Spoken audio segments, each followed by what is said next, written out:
Lemony.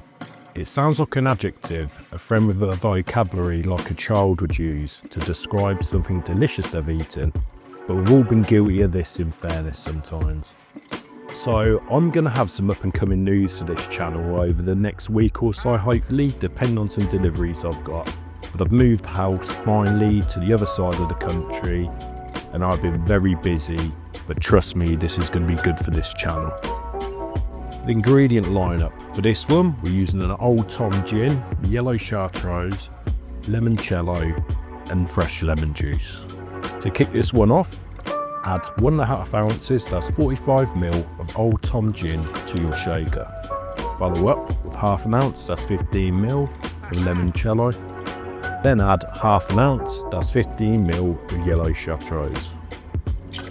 Lastly, add 1/2 ounce, that's 15 ml of fresh lemon juice. Add ice to the shaker and shake for around 10 to 13 seconds.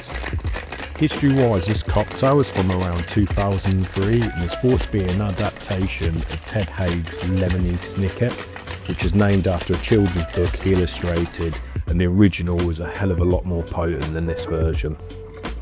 Double strain into a chilled coupe glass, then garnish with a cherry. The taste test.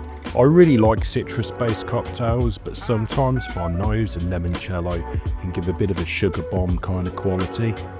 This, on the other hand, was really good. It reminds me of some medicine you'd have as a kid that you'd slyly drink when no one was looking. The chartreuse gives a nice maturity, which works well with the silky qualities of the Old Tom.